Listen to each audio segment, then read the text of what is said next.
Reels वाली बहू। प्रज्ञा को रील्स बनाने का बड़ा ही क्रेज है और वो दिन भर रील्स बनाती रहती है। खाते पीते घूमते फिरते घर में कॉलेज में रील्स बनाने के कारण प्रज्ञा पूरे कॉलेज में हाईलाइटेड है। जहां उसकी रील्स सभी को पसंद आते हैं, वहीं मनीषा चिंता में डूबी रहती है। एक रोज जब खाते हुए प्रज्ञा रील्स बना रही होती है, तब मनीषा कहती है, एक मिनट भी चैन नहीं है इस लड़की को। ये नहीं कि खाना तो आराम से खा ले, लेकिन नहीं, अरे थोड़ी देर रील्स नहीं बनाओगी तो आसमान नहीं टूट पड़ेगा। अरे मम्मी, इसी को तो कहते हैं डिटर्मिनेशन। तुम नहीं समझोगी ये सब। भगवान, इस लड़की को सद्बुद्धि दे। जब देखो तब टेढ़ा बाका मुंह बनाती रहती है। मनीषा की बात का प्रज्ञा पर जरा भी असर नहीं होता और वो खाते खाते रील्स बनाती रहती है। दिन बीतने लगते हैं और देखते देखते प्रज्ञा का कॉलेज भी खत्म हो जाता है। आए दिन कोई ना कोई मनीषा को प्रज्ञा की शादी करवाने का सुझाव दे जाता है। सब ठीक ही कहते हैं, प्रज्ञा की शादी कर देनी चाहिए। अपने घर के काम काज में व्यस्त हो जाएगी तो खुद ही ये रील्स और नाच गाना बंद हो जाएगा।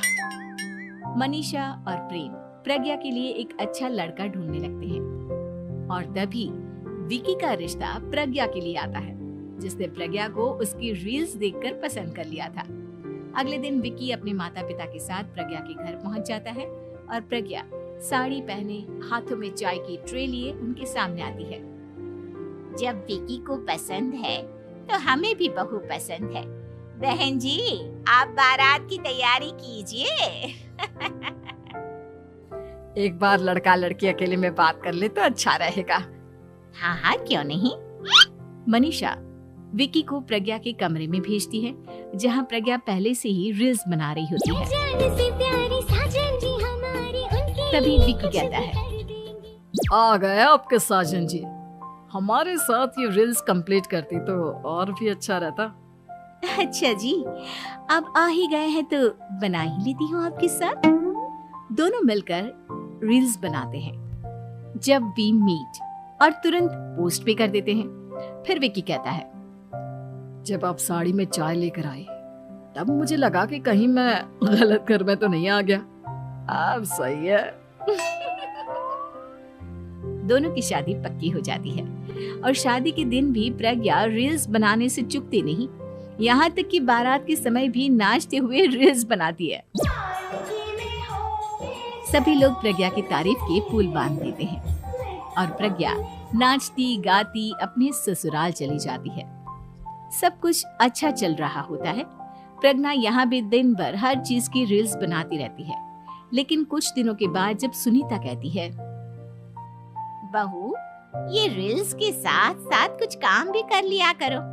वैसे तुझे और क्या क्या बनाना आता है? मम्मी जी, वैसे तो सब कहते हैं कि मैं सब कुछ अच्छा बनाती हूँ, लेकिन मुझे लगता है कि मैं मैगी अच्छा बना लेती हूँ। हाँ, कॉफी भी अच्छा बना लेती हूँ और मुंह तो सबसे अच्छा बना लेती हूँ। हैं? अच्छा अच्छा। सुनीता अपना माथा पकड़ लेती है और कहती है, बहू, कुछ खाना बनाना भी सीख लेती। मम्मी जी, मैं लंबी प्लानिंग कर रही हूँ। जल्दी ही मैं इतनी फेमस हो जाऊंगी कि मुझे पैसे मिलने लगेंगे। हम दोनों सास बहू राज करेंगे, राज। नौकर काम करेंगी और लोगों की तो लाइन लगेगी हमसे मिलने के लिए। तेरा दिमाग खराब हो गया है क्या बहू? हंसी मजाक तक ठीक है, लेकिन इस तरह घर नहीं चलते।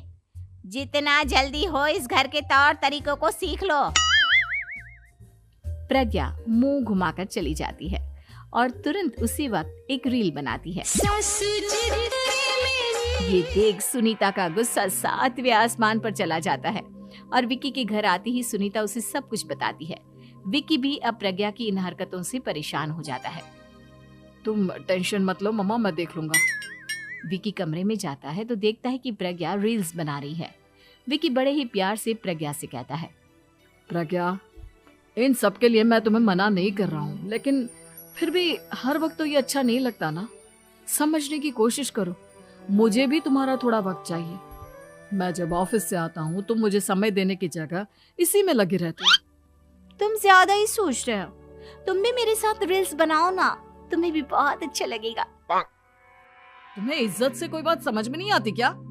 दिमाग खराब हो गया है तुम्हारा इस चकाचौंध से। अगर तुमने अपना रवैया नहीं बदला तो मैं तुमसे दूर चला जाऊंगा। तुम ही रिश्ता लेकर आए थे, मुझे लड़कों की कमी नहीं थी और ना आज है।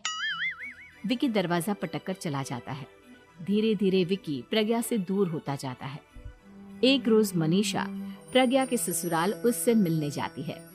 तब सुनीता उससे कहती है, बहन जी, अब आई हैं तो कुछ दिन यहाँ रहकर जाइएगा, आप ही का घर है। हाँ मम्मी, बहुत दिन हो गए तुम्हारे साथ एक भी रील नहीं बनाई मैंने। प्रज्ञा तुरंत अपने फोन में रील्स ऑन कर लेती है। ये सब मुझसे नहीं होता। तेरा ये भूत अभी तक नहीं उतरा क्या? बहन जी, आप कुछ कहती नहीं क्या इसे? जब आप ही कुछ नहीं कर पाई तो मैं कर ही क्या सकती हूँ। सास तो वैसी ही बदनाम है। शाम को घर की लाइट चली जाती है और मनीषा प्रज्ञा से कहती है, मेरे घुटनों में बहुत दर्द हो रहा है, तू लाइट का कुछ इंतजाम करना बेटा। अच्छा, कैंडल जला देती हूँ मम्मा। प्रज्ञा गाते हुए कैंडल जलाती है और खिड़की के पर्दे के पास रख देती है। मनीषा, जिसे बहुत दर्द हो रहा है, वो सो जाती है और प्रज्ञा हमेशा की तरह अपने रील्स में लग जाती है। उधर कैंडल की वजह से पर्दा आग पकड़ लेता है और मनीषा के कमरे में आग लग जाती है। बचाओ, कोई है, बचाओ। सभी भागते हैं और विकी कमरे की आग बुझाने में लग जाता है, लेकिन तब तक मनीषा आधी जल चुकी थी। मनीषा की हालत देख प्रज्ञा रोने लगती है। विकी मनीषा को तुरंत हॉस्पिटल ले जाता है और उसे एडमिट कराता है। विकी प्रज्ञा से कहता है, देख लिया ना, तुम्हारे इस नाच गाने की वजह से आज तुम्हारी माँ की जान जाते जाते रह गई। अब पता नहीं तुम और क्या चाहती हो। उधर डॉक्टर कहते हैं, इनकी हालत बहुत नाजुक है, आधे से ज्यादा जल चुकी है। प्रज्ञा रोती हुई मंदिर में जाती है और भगवान के आगे जाकर कहती है, भगवान, मेरी माँ को ठीक कर दो। मैं कसम खाती हूँ, हाथ से ये रील्स बनाना छोड़ दूंगी। बस मुझे मेरी माँ वापस मिल जाए। 2 दिन बीत जाते हैं और मनीषा खतरे से बाहर आ जाती है। पेशेंट अब ठीक है, आप लोग उनसे मिल सकते हो। सब कोई मनीषा से मिलता है और प्रज्ञा सबके सामने अपना फोन तोड़ देती है। मुझे माफ कर दो मम्मा, मैंने तुम लोगों की बातों को नजरअंदाज किया। बेटा, कोई भी चीज जरूरत से ज्यादा खराब है। मैंने तुम्हें रील्स बनाने से कभी मना नहीं किया, लेकिन हर वक्त एक ही चीज तो सही नहीं है। मैं समझ गई हूँ मम्मा, आई एम सॉरी। प्रज्ञा उस दिन से रील्स बनाना छोड़ देती है और पूरी तरह से अपने घर में लग जाती है।